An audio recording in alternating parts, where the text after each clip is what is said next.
Hello friends, welcome back to my channel.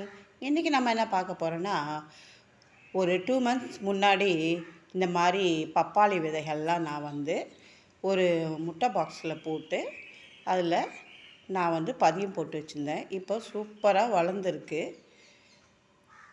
1 month ஆச்சு இது வளர.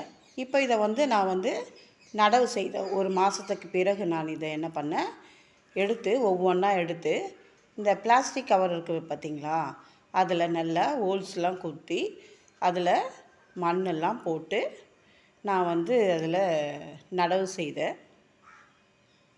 பாருங்கள், இதில் அந்த பிளாஸ்டிக் பேக்லேயே நான் மண்ணெல்லாம் போட்டு நடவு செய்து இப்போது இந்த பப்பாளி விதைகள் நல்லா வளர்ந்துருச்சு. இப்போ ஒவ்வொன்றா எடுத்து நான் பிளாஸ்டிக் பையில் நான் நடவு செய்துட்டேன். நடவு செய்து தண்ணியெல்லாம் ஊற்றி 2 மாதம் ஆயிடுச்சுங்க. 2 மாதம் ஆன பிறகு பாருங்கள், எவ்வளோ சூப்பராக வளர்ந்துருக்கு பாருங்கள். இந்த மாதிரி பிளாஸ்டிக் பேக்கில் போட்டு இப்போ சூப்பராக வளர்ந்துருக்கு. இப்போது பிளாஸ்டிக் பேக்கில் நம்ம போட்டு வளர்த்தாச்சு. இப்போ ஒரு செடி, ஒரு 3 செடி நல்லா பெருசாக வளர்ந்துருக்கு. மீதியெல்லாம் சிறு சிறு செடிகளாக இருக்குது. அது வளரட்டும். இப்போ வளர்ந்துருக்கிற இந்த பெரிய செடியை மட்டும் நம்ம எடுத்து வேறு ஒரு இடத்துக்கு நம்ம ட்ரான்ஸ்ஃபர் பண்ணலாம் அப்படின்ட்டு ஒரு ஐடியா இருக்குது. இப்போ வாங்க வீடியோக்குள்ளே போகலாம். இப்போ இதை எடுத்துகிட்டு போயிட்டு நம்ம வேறு ஒரு இடத்துல, ஒரே ஒரு பப்பாளி தான் நல்ல ஹைட் வந்திருக்கு, அதை எடுத்து நம்ம நட்டால் தான் நமக்கு சூப்பராக இன்னும் பெருசாக வரும். எனக்கு ஒரு ஆசை, எனக்கு க்ரோ பேக்கில் வளர்க்கணும் அப்படின்ட்டு. சரின்ட்டு ஒரு க்ரோ பேக்கை நான் தயார்படுத்தி வச்சுட்டேன். பாருங்கள், எவ்வளோ சூப்பராக வளர்ந்துருக்க பாருங்கள் பப்பாளி. ஏன்னா வீட்டுக்கு பப்பாளி மரம் வளர்க்குறது ரொம்ப நல்லதுங்க.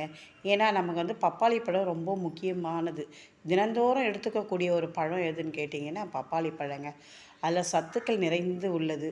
நம்முடைய ரத்த ஓட்டத்துக்கும் ரொம்ப நல்லது. அதனால் நம்ம ஒவ்வொருத்தரும் நம்ம வீட்டில் பப்பாளி விதைகள் விதைப்பது சால சிறந்தது. வாங்க இப்போ போயிட்டு நம்ம அந்த பாருங்கள், இந்த லெஃப்ட் சைடில் இருக்குது பார்த்திங்களா அது என்ன கவர் கேட்டிங்கன்னா அந்த கொக்கோபேட் வாங்குகிற கவர் தாங்க.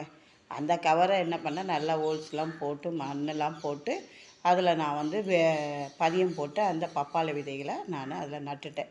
இப்போ அதை எடுத்துகிட்டு போயிட்டு இப்போ நம்ம வேறு ஒரு இடத்துல நம்ம ட்ரான்ஸ்ஃபர் பண்ணலாம். வாங்க எடுத்துகிட்டு போகலாம். அதை இந்த இடத்துலேருந்து வேறு ஒரு இடத்துல தான் நான் ட்ரான்ஸ்ஃபர் பண்ண போகிறேன். அந்த இடத்துல போய் வச்சிடலாம்.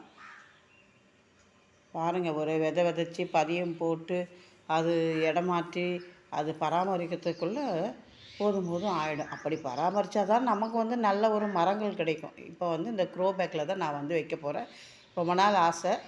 இப்போ இந்த க்ரோ பேக் நம்ம அதில் இருக்கிற மண்ணெல்லாம் எடுத்து நம்ம சரி பண்ணிக்கலாம். பக்கத்துலேயே இருக்குது பார்த்திங்களா, அந்த பப்பாளி செடி தான் கொஞ்சம் பெரிய செடியாக இருக்குது. அதை ஒரு க்ரோ பேக்கில் போடணும். க்ரோ பேக்கில் ஏற்கனவே உங்களுக்கு மண் அதிகமாக இருக்குது. அதனால் அந்த மண்ணை எடுத்துடலான்ட்டு ஒரு ஐடியா. ஏன்னா இது உள்ளே போனால் தான் நல்லது. அதனால் அதில் இருக்கிற மண்ணெல்லாம் கொஞ்சம் எடுத்து வெளியில் போட்டுட்டு இப்போது இந்த செடியை தான், இந்த அழகான இந்த பப்பாளி செடியை தான், மரத்தை தான் இப்போ இதில் உள்ளே நடப்போகிறேன். அது மைக்கா கவரை எடுத்துடணும். உள்ளே வச்சுட்டு கொஞ்சம் கொஞ்சமாக அதை ஒரு கத்தி எடுத்து நம்ம அதை கட் பண்ணிடலாம். ஏன்னா அந்த மைக்கா கவரோடு உங்களுக்கு அது செட் ஆகாது. அதனால் அந்த கவரை எடுக்கிறது தான் நல்லது. கவரை எடுக்கலாம். பாருங்கள், எவ்வளோ சூப்பராக இருக்குது பாருங்கள். இப்போ இனிமேல் அந்த கவரை எடுத்து மண் போட்டு ஃபுல் பண்ணணும். இப்போ ஒரு கத்தி எடுத்துகிட்டு அந்த கவரை நம்ம கட் பண்ணி எடுத்துடலாம். அப்போ தான் அந்த வேர்கள் அப்படியே அது ஒன்றோடு ஒன்று நல்லா அணைச்சி இருக்கும். இல்லைன்னு வச்சுக்கோங்க, பிரிஞ்சிடும். அதனால் கவரை மட்டும் எடுத்துடலாம். எடுத்து அது மட்டும் வைக்கலாம். அது நல்லாயிருக்கு பாருங்கள். சைட்லலாம் பயங்கரமான ஒரு வேர்கள்லாம் வருது. ஏன்னா பப்பாளியில் நல்லா வேர்கள் நாலா பக்கமும் நல்லா வரும். பெரிய மரமாகிடுச்சுன்னா தடி தடியாக இருக்கும். அந்த வேர்கள் மேலே மண்ணுக்கு மேலேயே தெரியும், அந்த அளவுக்கு இது. அதனால் நம்ம இந்த கவர்களை நம்ம கட் பண்ணி எடுத்துடலாம். பப்பாளி பழம் சாப்பிட்றதுனால நமக்கு ரத்த சோகை நீங்கக்கூடியதுங்க. அதனால் குழந்தைங்களுக்கும் நம்ம பப்பாளி பழம் கொடுக்கணும். எல்லாருமே நம்ம அந்த பப்பாளி பழம் எடுத்துக்கிறது ரொம்ப நல்லதுங்க. பாருங்க, கவரை கொஞ்சம் கொஞ்சமாக எடுத்தாச்சு. ஏற்கனவே எங்கள் வீட்டில் இன்னொரு மரம் இருக்குது. அதனால் எனக்கு ரொம்ப ஆசையாகிடுச்சு. அதனால தான் நிறைய பப்பாளி விதைகள்லாம் போட்டு பதியம் போட்டு நாற்று எடுத்து இப்படி நிறைய வளர்த்துருக்கேன். ஒரு பிளாஸ்டிக் பேக்லேயும் 3-4 பப்பாளி மரம் இருக்குங்க. அதனால் ஒரு ஆசை, ஒரு 10 15 வளர்க்கணும் அப்படின்னு ட்ரை பண்ணுவோம். இப்போ தான் அழகாக வளர்ந்துருக்கு.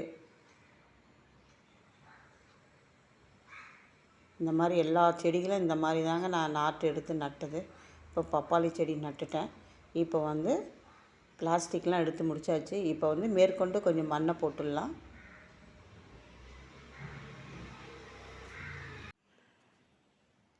இப்போது நம்ம இதுக்கு சுற்றி கொஞ்சம் நம்ம நிரவிட்டு கொஞ்சம் மண்ணெல்லாம் எடுத்து போட்டுடலாம்.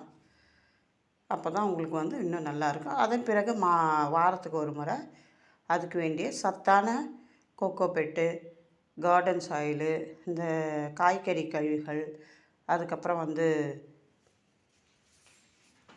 அரிசி கழுவின தண்ணிலாம் ஊற்றினா இன்னும் உங்களுக்கு நல்லா வந்து வளரக்கூடியது.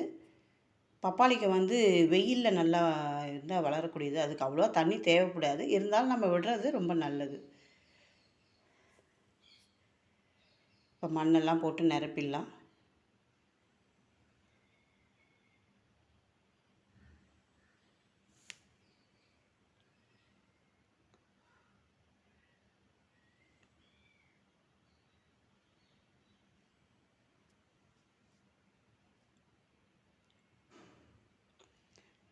சூப்பராக மண் போட்டாச்சு. பாருங்கள், மண்ணெல்லாம் போட்டு நிரப்பியாச்சு. பார்க்கவே அழகாக இருக்குது. இந்த மாதிரி ஒரு 10 மரமாவது நடணும்னு ஒரு எண்ணம்.